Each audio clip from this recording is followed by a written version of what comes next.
Hi, everyone. Welcome back to the We Bought a Franchise podcast. I'm Jack Johnson, I'm Jill Johnson. and we are here today with our special guest, Mercedes Fonte, who is the owner of 2 units of the Back Nine Golf franchise. Mercedes, welcome to the show. Thanks for joining us today. Yeah, thanks for having me. I'm excited to be here. This is we have been so excited for this because we spent like the last franchise owner we had on, we talked about power washing. Now we're here to Mm. talk to you about indoor golf. Talk to us about how did this come to be? How did you become the owner of such an exciting franchise? Well, I'll tell you what, I did not, I never would have guessed that I would do this for a living. This is actually my third career. This is something that I didn't plan for, but it happened and I'm so thrilled. I started my career in hospitality and that's what I went to school for, believe it or not. There's a degree for that. There you Actually in Fort go. Myers, Florida, so down out by you guys. And I was in a country club at first, and I was in a Ritz-Carlton hotel down there in Naples, and then you know museum. I was at Dallas Museum of Art and loved it, but transitioned to excuse me, to finance for about over a little over 10 years, and then I was in a position where I wanted to invest some money. I thought I was going to be real estate. I have a property down there in Florida and it's a rental, and I'm like, well, that does really well. Maybe I need another one. And my fiance actually said, you know what? You should probably look at a business. So that's when the journey started, and I started to search and I looked at mom and pops, and I um, came across a franchise, not the back nine. I thought I was going to go with that, but I didn't. The good thing that came out of that was I realized that I wanted a franchise just Mm-hmm. because I've always been in corporate America. I've never quite been a full-time business owner. And it's kind of like a business in a box. So, you have the training, the support, the structure. So that's when I really dove into the franchise world and on my own, believe it or not, did a ton of research. My fiance did help me research and looked into different concepts, and then we came across Back Nine. So, my passion for golf and the fact that, the business model aligned with what I wanted to do. That's how I ended up here. So long-winded answer, but No, that was great. I mean, Jill and I, what drove us to become franchise owners is we have a franchise consulting business called the Franchise Insiders, where we help people become franchise owners every single day. So one, you start to get a little jealous. You're watching all your clients, build up assets and build, scale these businesses. Being a franchise consultant's a lot like being a realtor. We eat what we kill, but we yeah, don't build a ton of equity. And yes. so for years and years, Jill and I are searching for a business, and finally we found the one that we wanted to invest in. And having that diversification, which is what that key piece that I heard you say, you've got the rental property. Now it was time to add a business and sort of start to round out the portfolio. And I think that's great. And so with a business like yours, what is an everyday, what does it look like? I mean, it Yeah. looks like you're sitting at home right now. Like, what does an everyday sort of life look like for you running this franchise? Yes, I am sitting at home today. I do office out of my home. So that's wonderful. Today we had a snow day here in Omaha. So no school for the kids. So my son's home, and this gives me the flexibility where I can do that. Of course, my concept, the back nine, doesn't require full staffing full time. As a matter of fact, some of these run staff less. But Wow. I that gives me the flexibility to decide and be able to control, like, hey, what does my day look like? So a day in the life, I mean, my all my computer stuff, all my virtual meetings, all my phone calls happen at home.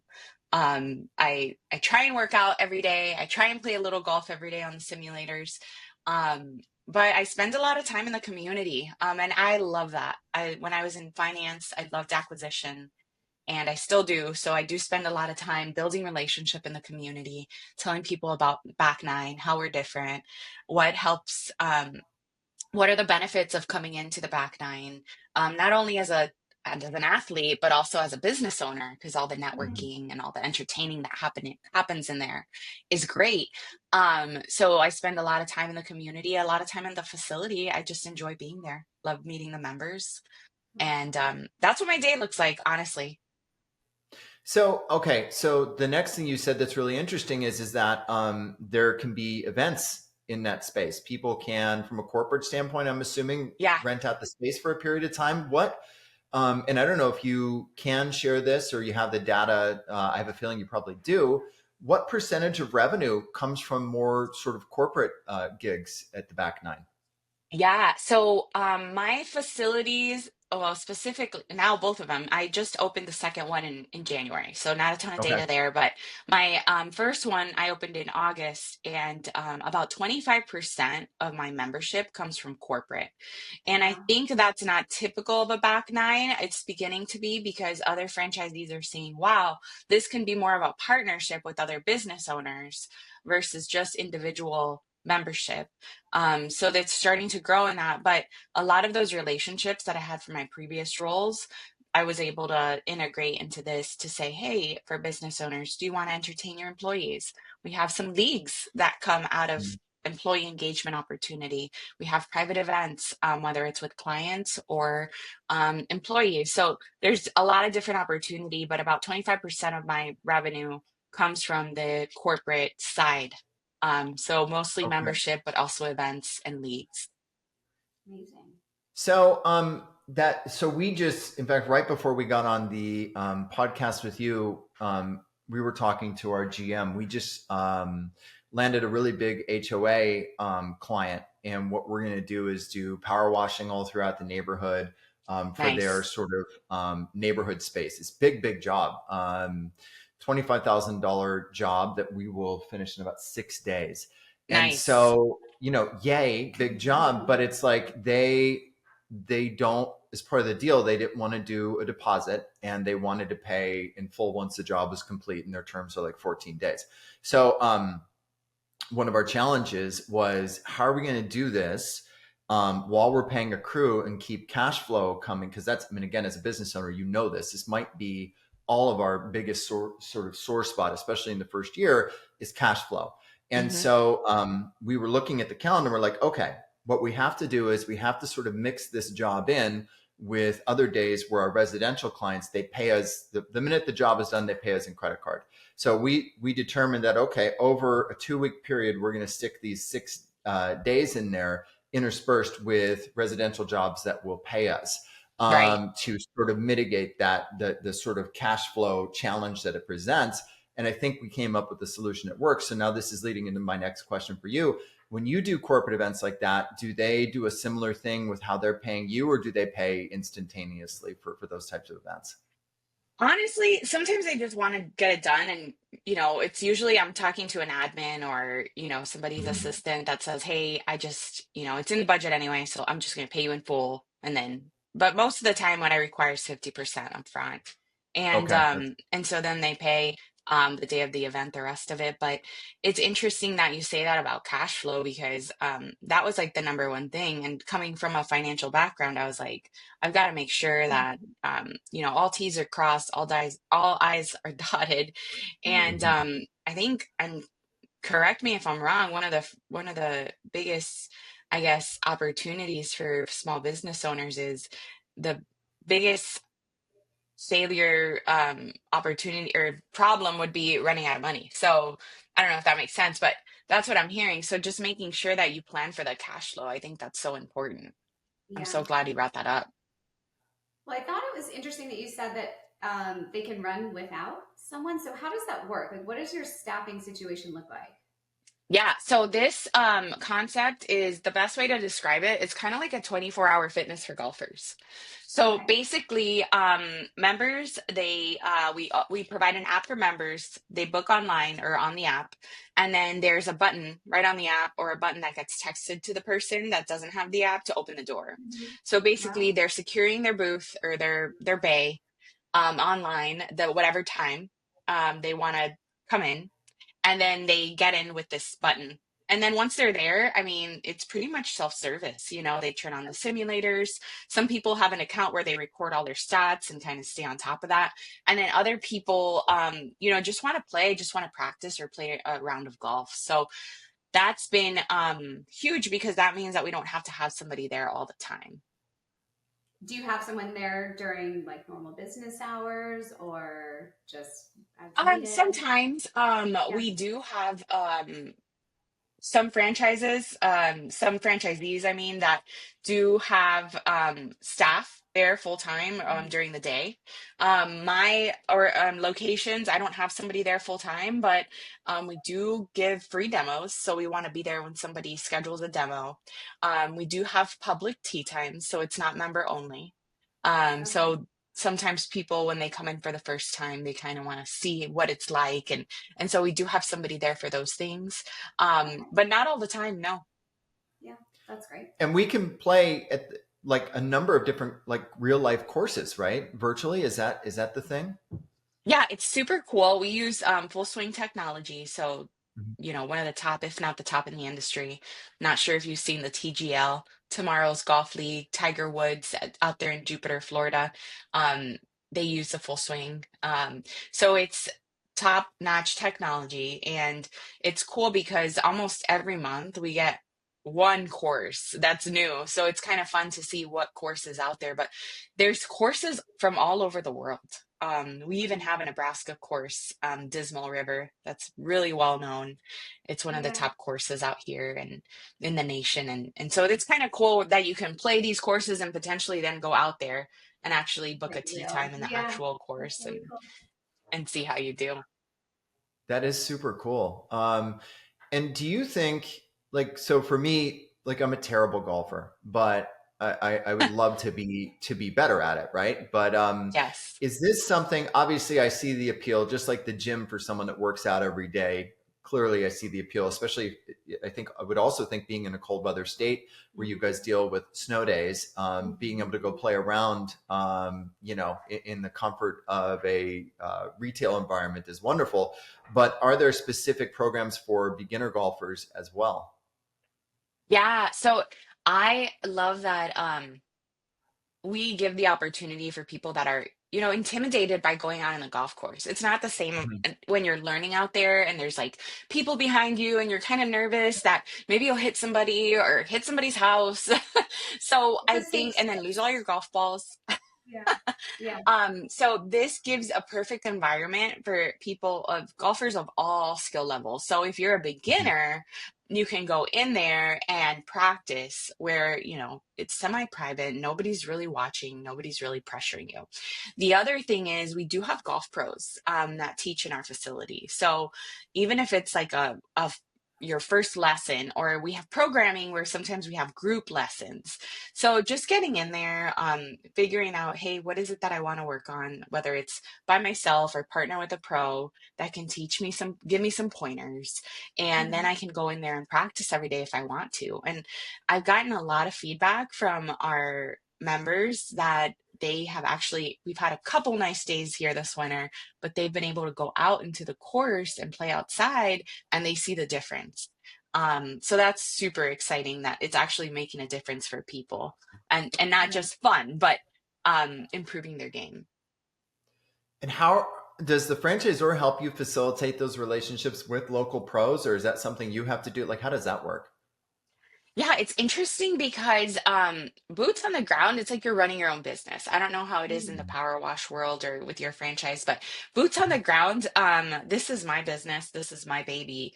Um, all of the relationships are facilitated through me and my team. Mhm. Mhm. Now, the franchise does do a great job in going out there and partnering with big organizations like Titleist. I know that there's a partnership there. Obviously, with Full Swing, there's a great partnership, Mhm. and among others, even Travis Matthews, some of the golf apparel brands. We have partnerships with a lot of these different organizations and businesses. So it's nice to leverage those, but locally, it's really boots on the ground, getting out there, meeting these people, connecting. So they do a lot of training, but at the end of the Mhm. day, it's all on you, like any other business. That's awesome. Franchise owner makes the business, makes the franchise special. It's Yeah. always been the case. Hmm. It's what you do as a franchise owner. A great franchisor can give you all these tools, structure, support, but ultimately you've got to be the one with the urgency to go build that business. And that's, we were talking to another franchisor about this, in that we have a term called resales. So when somebody doesn't want to own their franchise anymore, they sell it to someone else. And, historically, I think we on the franchise development side have sort of looked at resales as, not an ideal thing. And I really do think that's changing. Inherently in any franchise, you're going to have 5 to 10% that wants to sell their business or isn't a fit for the business. And so I think it's taking a more proactive stance. And a lot of people out there say, well, if I sign a franchise agreement, am I locked in for those 10 years? I can't do anything. And you can absolutely sell your business as long as the franchisor approves the new buyer and pays the transfer fee is paid. Anyways, I don't know why I went down that path, but it goes back to what you said. Ultimately, we as the franchise owners, we're the ones responsible for making the business go. Well, I think maybe what you were getting at is that a business could be listed for sale, and it's not necessarily the business; it's the business owner. Right. So for you, networking and like you said, you're out most of the day just around people and getting involved in the community, and it could be that the previous business owner was not doing that. Yeah. So their sales were struggling. So sometimes it does make a big difference of that business owner and what they're willing to put into it and things that they can change. So resale is not always a bad thing. No, it's a great opportunity for someone to come in and say, you were doing it this way, and I think if I do it this way, 100%. we would see a dramatic increase. Yeah. No, I think that's really well said. And it's why, Mercedes, full disclosure, when we contact franchisors about pairing us with franchise owners, we say, give us top performers, because we want people who listen to our show, who are thinking about becoming franchise owners, to learn from top performers. And so the thing that I think a lot of business owners can agree on, and maybe where the back nine has cracked the code, is that the hardest part about running a business isn't getting the business, it's managing and keeping great employees. Especially when you get 100%. when you get those really good ones, it's like, oh my gosh, look at how much better the business runs. Right. So my question to you is, without this need to have a lot of full-time employees, like, what is that like? Like, that's got to make things quite a bit easier in terms of running the business. Yeah, and I think I think this will bring it all together, even because just to address your previous point too, at some point we need to start hiring people if we want to scale, right? Like, so for me, scaling means growing and in locations. And then eventually, like, I'm not going to work forever, right? So there might be one day that I build this and I scale it enough to where it's like you said earlier, building equity for me and for my family.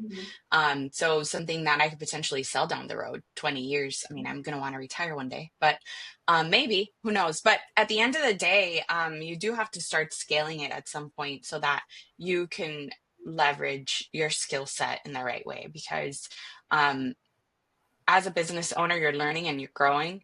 So you can't, of course, how do you promote yourself, right? And that's kind of where I'm getting to. Like, at some point you have to hire staff so that you can promote yourself to think at another level and to run and execute things at another level. So I do have a couple of, quote unquote salespeople that are out there with me. I'm training, kind of getting them in the community, getting them involved, spreading the word about Back Nine here in the Omaha Metro. And then I just hired a facilities coordinator. So this is like a right-hand gal, somebody, she's in the golf industry. She's an athlete. She's somebody that really loves golf, but, so she'll help me with programming, like different events, different training classes, we do kids clubs in the summer. So, I'm at the point where I'm like, okay, well, I'm getting ready to open a third. Can I handle this all on my own? And of course, you can hire an accountant, you can hire a social media company, you can hire like these different professionals. But at the end of the day, you want to build a core team to help you execute so that you can go to the franchise conference like we're going to tomorrow, Otherwise, you're stuck just like any other business owner would be. So I think it's timing. You have to time it, right? Like, when is it? But it's almost like one of those questions, like, when you're getting ready to grow a family, it's like, when's the perfect time to have a kid? You can't really time it. You have to kind of feel like, okay, you don't want to wait too long because then you're in the weeds. You don't want to do it too early. So you figure it out and it works out. Yeah. Yeah. you're really ahead of the game.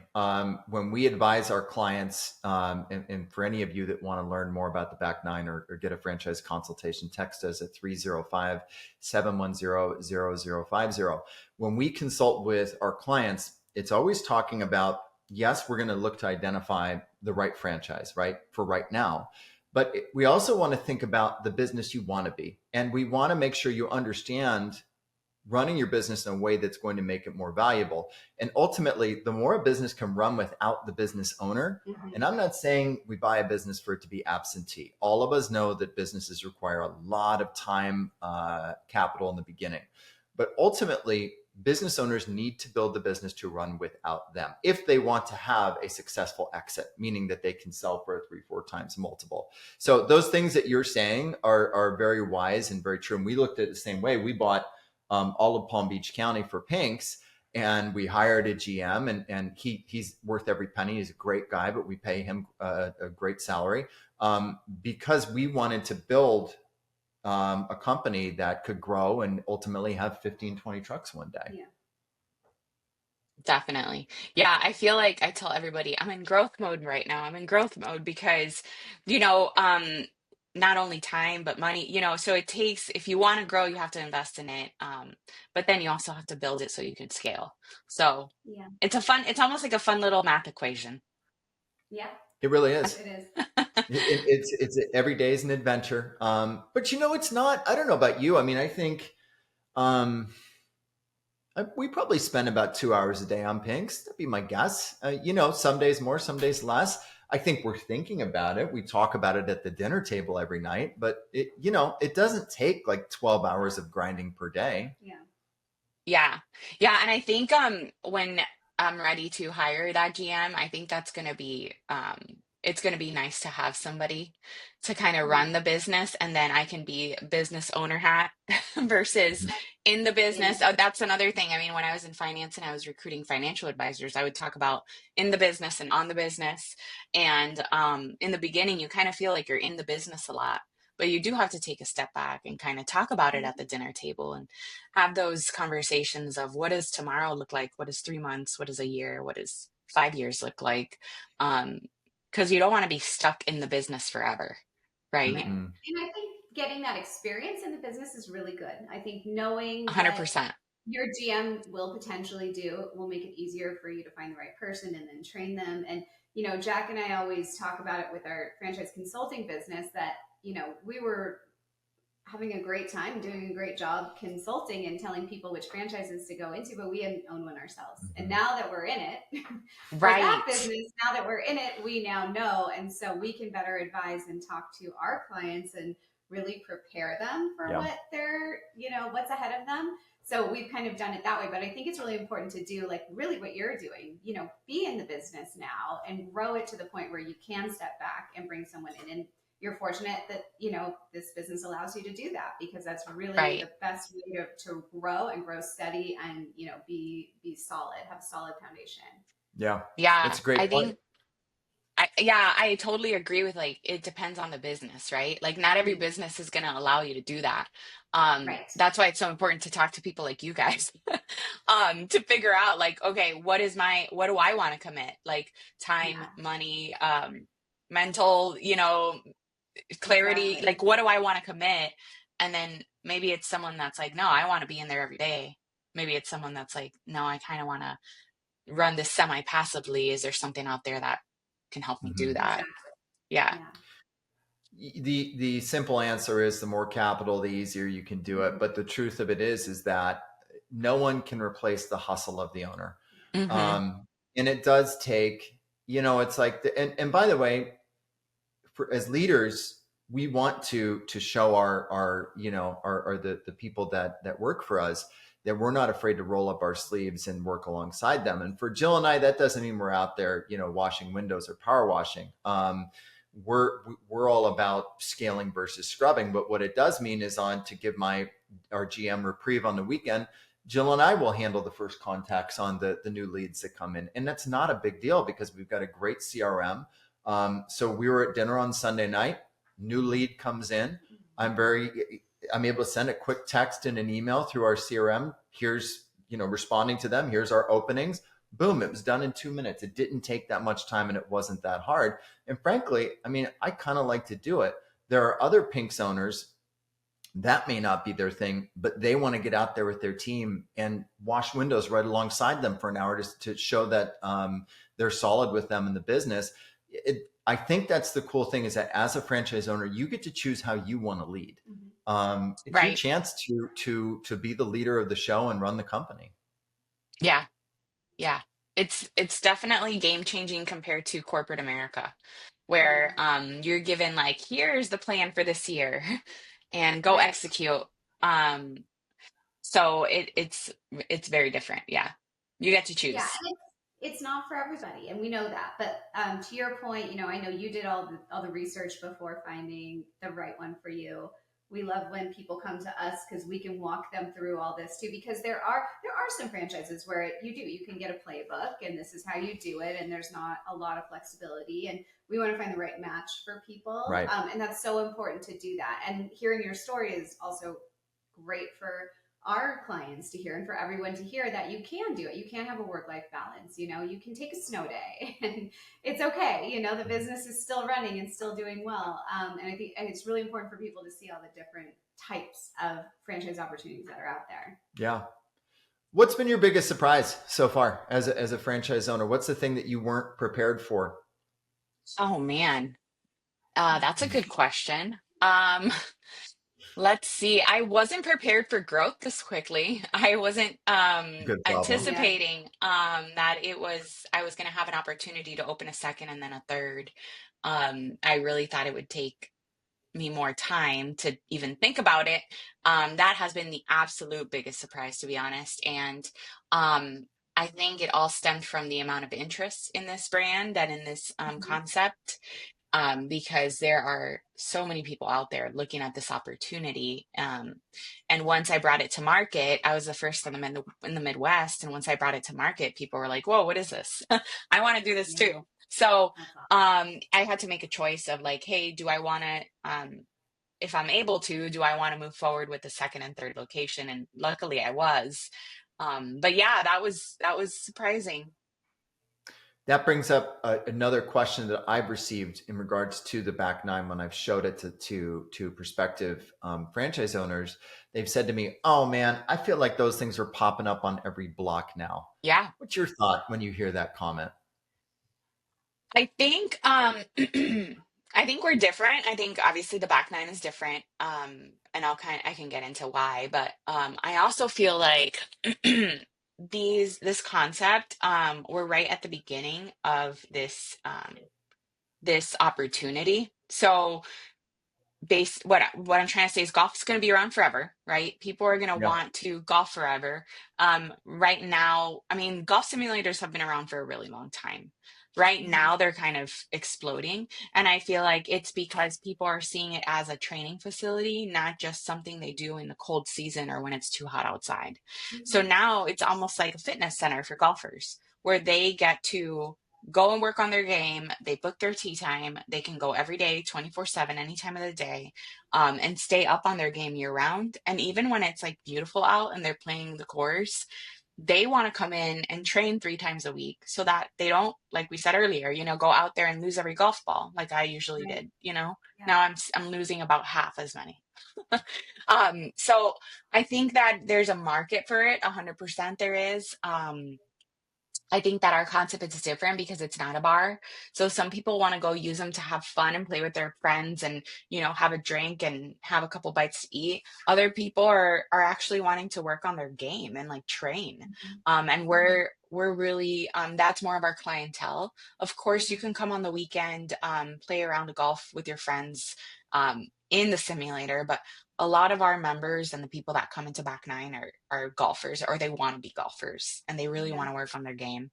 So that's kind of So it's there's a like market for training it. versus, yeah, training versus like a social. Like you guys are focused more on the training and the Yeah. skills versus, like you said, come have a drink and Yes, have it's a good not a party time. scene. It's family Yeah. oriented, it's professional, it's and then at the end of the day, yeah, absolutely have fun with it. I have people invite their friends and come play and get ready for playing outside, or but It's more of a year-round thing. It could get oversaturated. I don't know. So that's where it takes like our strategy and like how can we be different? How can we be better so that we Mhm. can stand out among the Mhm. others? But But yeah, that's a great question. if you think about it, how many different gyms are there? Mhm. There's a gym, there's a different kind of gym on every corner, and people have their brands that they're loyal to. Mhm. Equinox members are different than 24-hour fitness members. Mhm. So, like you said, I mean, there's room for growth. And the other thing that you said, golf's going to be around forever. I mean, look at it as I feel like anytime we're landing in a plane, no matter what city we fly into, we fly over big, beautiful golf courses. Mhm. And even in cold weather, we see people out there. And Oh yeah. it just occurred to me that, and this audience, people who golf is important to, I would argue that that is an audience that's probably pretty insulated from economic ups and downs. They probably have the type of disposable income that's pretty consistent and predictable. So you probably won't see much fluctuation with your business. And for the right consumer, it just like fitness is, it's need versus want. Mhm. Yep. Yep. That's golf is expensive. Mhm. So you need to have that disposable income, and that's really our target market. The cool thing with back nine though, it does make it affordable because it's not as expensive as going to join a golf course. Right. It does make it affordable for somebody. um, I think about it like what I put myself in the shoes of my client, right? So when I was in finance, I could not, at the time I was building my book of business, I could not go join a golf course, but there was so much business done on the golf course. Right. So I was like, I can't go out there and look like a fool, swinging my club and not getting the ball anywhere. So I think about it as like that was me. Some of my members, they are young professionals. They want to do Mhm. business. They want to be out on the golf course and they don't want to look ridiculous. So they Mhm. come in, it's affordable. Prices start at 140 a month. So they get to go in there, book an hour, practice and up their game, have fun and be able to Yes. go outside and do business on the golf course like everybody Yeah. No, else. I love And it's all app based, right? We don't have to call anybody. We can just do it all via the app. Yes. Amazing. I love that. that. Yeah. Don't have to talk to people. Don't have to look foolish in front of people. I'm Yeah. telling you, we may have to buy the franchise. It's gone Yeah. Does a for lot sure. for your confidence, I'll tell you that much. Yeah. Well, it is. I mean, in South Florida, golf is huge here, and we belong to a golf club, and we don't golf, and it's exactly that reason. Yeah, we were just talking to friends the other night who were saying, "Come with us, it's fun." We're like, "We're really bad, but maybe we could secretly get good." Yeah. And then when we finally accept the invitation, they'll be blown away Right. by our Now golf we'll I show love up and be that. like, here we I are. love that. Yeah. But I mean, it's interesting to think of it that way. You don't get the ability to practice every day. When I see the Mhm. fees for even just being members at all Oh yeah. our country club, it's a lot. So you're not going to be out there golfing every single day. It's going to rack up a lot of money. So if you could do something in the meantime and practice and keep your skills up, Right. then like you said, you're not wasting the one day that you do go out there. I mean, I do still like going for the restaurants. That's for me. It's Yeah. fun. But no, that's really cool. I Hey, can mean, we the talk? cool thing is, I was just gonna say something real quick that I think it's fun, Sure. but a lot of people get really excited out here because there's not much to do outside of golf. There's like golf, hunting, and good restaurants. Yeah, And there's these really cool courses that are really hard to get into. And it's like, yeah, imagine you pay all this money to go play at this really cool course, and then your ball doesn't, I mean, you can't even play because you're being pushed because you're taking too long. So it's a game changer. It really is. I love that. I've really never thought of it that way, and I love that. You're in Omaha, right? Yes. We've heard that now multiple times that the restaurants in Omaha are fabulous. Mm-hmm. Yeah. And like beautiful, like, I mean, I'm going way off track now, but like great looking communities and houses. Like, I don't know that Yeah. enough of the country is aware of how cool Omaha is. Yeah. You need to come to Omaha. Believe it or not, I'm from Miami, Florida. And I've only been here for 3 years, and I was so pleasantly surprised. Like the restaurants are great, the people are amazing. We're in the middle of the country, so I'm from South Florida. It's hard to get out of Florida.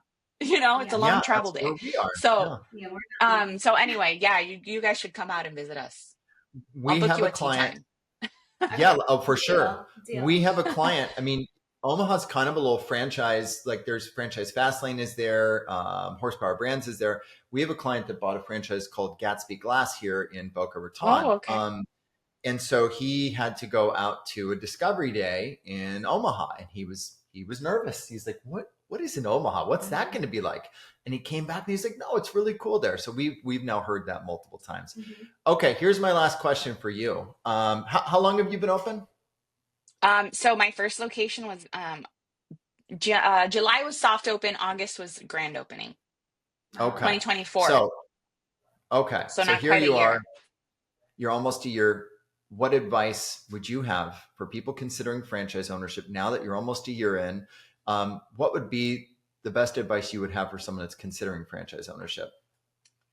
Yeah, I mean, I'm biased because of course I'm in it, right? But I Mhm. really do believe that if you want to be a business owner, um, obviously look at all your options. I think either buying an existing business or buying a franchise is the best way to go. Starting a business from scratch is really difficult to get funding, to figure it all out, to create the wheel, right? Here, you don't really have to recreate the wheel because you get that playbook, right?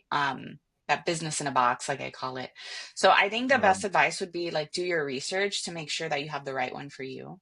Because it could go fantastic or horribly wrong if it's not the right franchise, not the right not only like the business model, but also like the team, like the corporate team behind it. Right. You have to make sure that like there's a lot of synergy with what they want to accomplish in the future and what you want to accomplish in the future, and how can you be a part of that team.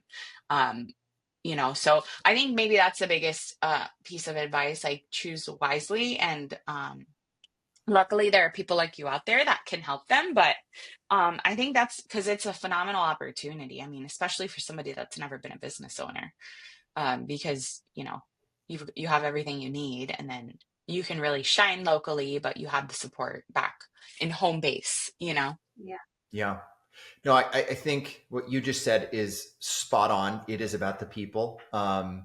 That's one of the reasons why we invested in the franchise we did, because when we met the people, and again, being franchise consultants, if there's been any founders that have come up in the last 15 years, we likely know them on a first name basis. We know all these people, we know the teams, we know who's investing in their support, and we know who's a mess on the back end. And one of the main reasons we invested in the franchise we did is because we like the layers of support, the team. I mean, heck, I text with the founders of our company on a consistent basis. And they're always so helpful and Yes. encouraging. I mean, everyone wants the same thing. Everyone wants to win. So when you're, Right. when you buy a franchise, you have a whole team of support behind you. They want you to succeed. You want to succeed. You just have like a big group of people that all want to do well. So, you love that. You love having that, positive energy. Yeah. And the support behind you, and you don't get that when you start your own business. It's just you. No, I mean, so Jill made an awesome point. Franchisors don't make any money off franchise fees. That 50 grand that we pay for a franchise fee, that goes towards training. It's a symbiotic relationship in that they make money off royalties. And the only way they make good royalty money is if your franchise is collecting a lot of gross revenue. Mm-hmm. So we all sort of are on the same team, and we all sort of have the same goal, like Jill said. So where's your guys' franchise conference? Where are you going? St. George, Utah. Oh, cool. Yeah. Perfect. What a perfect place for a golf franchise to have a conference. Yeah, that's where our home base is. That's where the home office is. So awesome. Yeah, I'm excited. Well, enjoy it. Thank you for being so generous with your time. For all of you out there who'd like to learn more about the Back Nine, please text Jill and I at 305-710-0050. We'd be happy to get you connected and figure out if your territory is still available. I know it's moving pretty quick, so don't mess around. Yeah. Mercedes, thank you so much for your time today. We really appreciate spending some time with you. Thank you for having me. Appreciate it. And that's it for the We Bought a Franchise podcast for this week. I'm Jack Johnson. I'm Jill Johnson. And we'll talk to you next time. Take care.